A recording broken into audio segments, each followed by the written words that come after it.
been a while.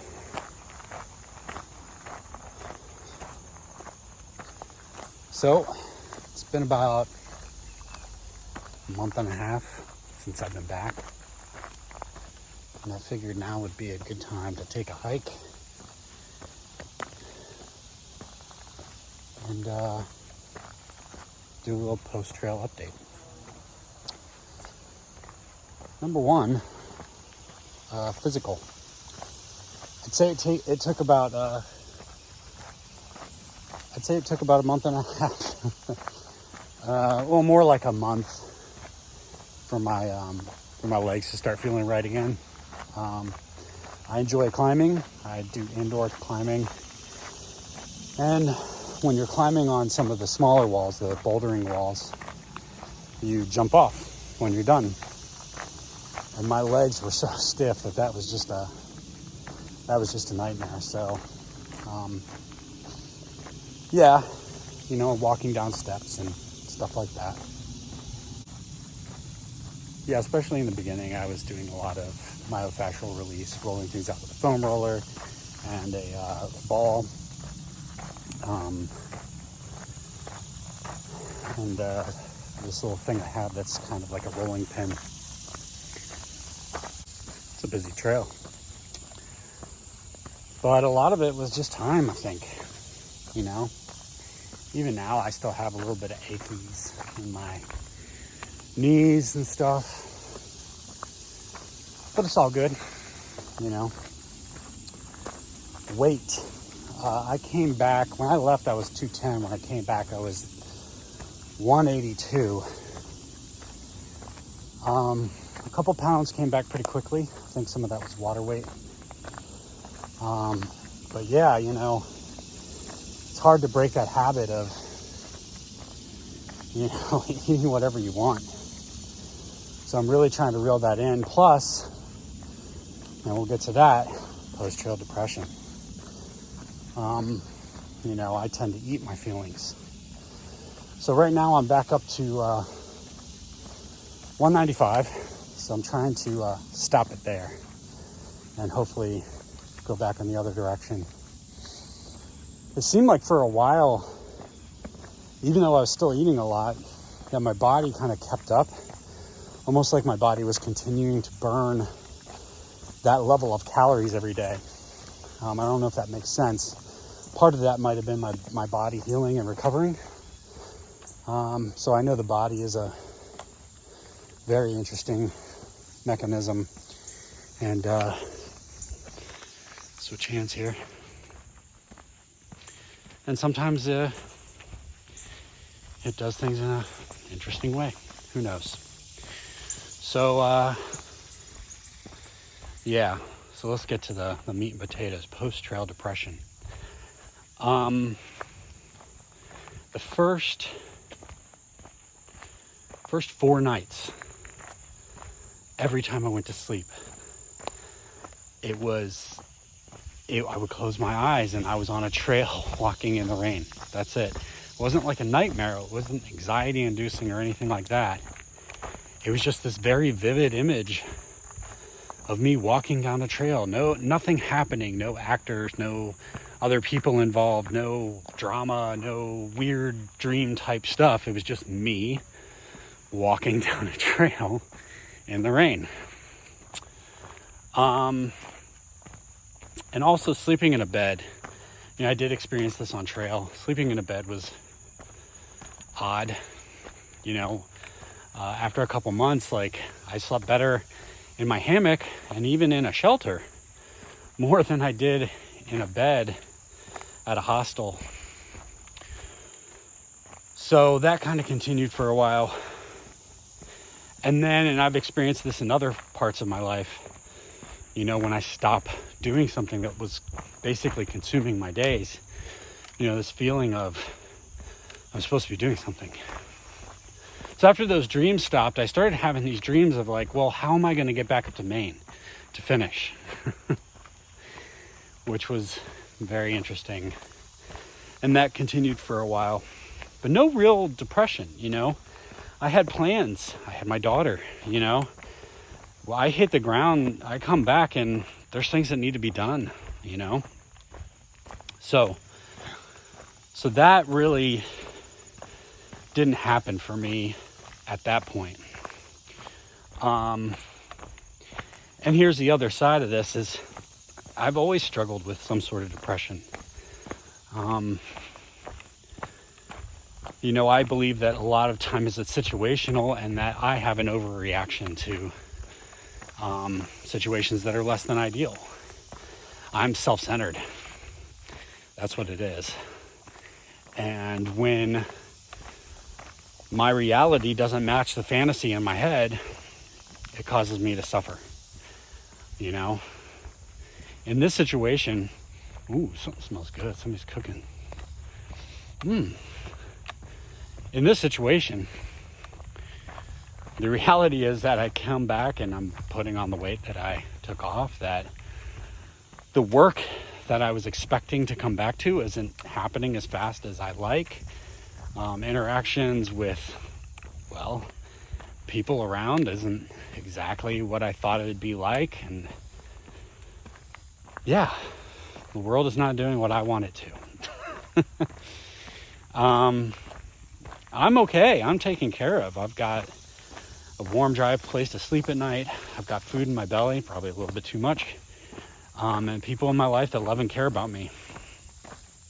But I am experiencing now some depression. Again, I believe it's situational. The housing market around here is insane. I live in Northern Virginia in the Washington, D.C. metropolitan area. And rental prices are absolutely insane. And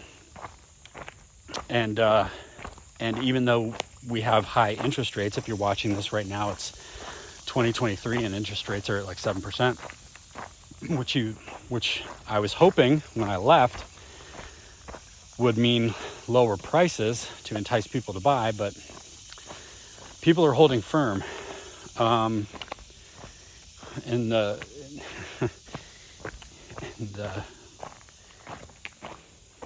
possibility of sounding political, I think it's just people are greedy, you know. If you look at Zillow prices, you have these people that go and scoop things up and then 2 months later turn around and try to sell it for, you know, a huge markup. I get it. Maybe you put some work into it, but you know what? I'll stop there. We're going down a road that I don't think we need to go down. So anyway, you know, I still have the opportunity to live with my mom. I really enjoy living with my mom, but my daughter needs her own room. I'm not sharing a room with her pop. And I was hoping to get things sussed out before school started. So yeah,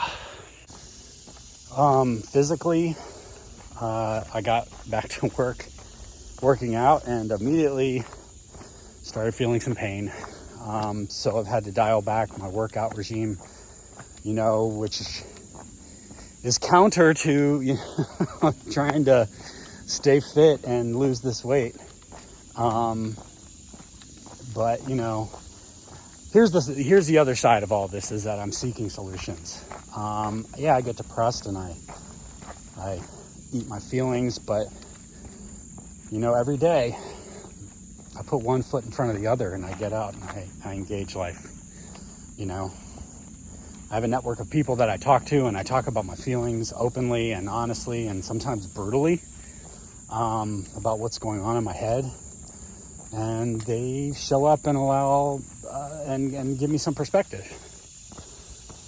So today I'm out on a hike. It's going to be a 9.5 mile hike. Yeah, I do want to get back out and do some backpacking. The thing is right now, I'd really like a community. I'd really like some people. Thank you. You got it. Very active trail. That's what it's like hiking in suburbia. Yeah, so I'd love to get back and get back to backpacking, but you know, time-wise, schedule-wise, and I honestly, I don't feel like being alone right now. I don't feel like walking into the woods by myself. So, you know, actively searching for that community. Anyway, yeah, that's where I'm at. That is my post-trail experience in a nutshell. You know, a lot of things that I experienced on the trail, a lot of the mental struggle. I had the fortune to be able to go back and, you know, look at these videos because I was still editing them, especially during some of the roughest parts when I came home. It took me a while to get them out just because, you know, again, I was living life. I was doing the thing. But being able to go back and be like, oh, it was a month of rain. It was like, no, you know, you had some really beautiful days in there, you know? And it was funny because I watched the videos and in some of those moments I could really see the beauty. And then the next day it was doom and gloom again. This is something I know about myself. This is something that has gotten better over the past 13 years and continues to get better. So, you know, when you're seeing some of that behavior, just keep in mind that this is something that I've been working on and walking through for quite some time. And I think the awesome thing is that I am capable of seeing that progress, because there was a time in my life where I couldn't see any progress. So in retrospect, going back and looking at my trip, all those hard parts, even those hard parts, or even those miserable parts were amazing. Type 2 fun, right? Develops later in life. So yeah, that's a little update on my post-trail experience. I think I'm going to try to make a video about preparing for the Appalachian Trail, you know, for people who are, you know, looking to start the trail in 2024. And also, there's going to be other things that I'm going to post to my channel. You know, I appreciate everybody who's watching it. I know a lot of you are kind of like trail angels, just supporting those people out there that are hiking the trail, but hopefully you'll stick around for some of my other adventures, more backpacking, obviously, some bushcraft, you know, go out into the woods and make a chair, maybe start a fire by rubbing sticks together, you know, exploring plants and mushrooms, doing some foraging, you know, all sorts of stuff like that. So, you know, stick around. Let's see what happens. All right, party people. I'll see you. Take care. Hearts and stuff.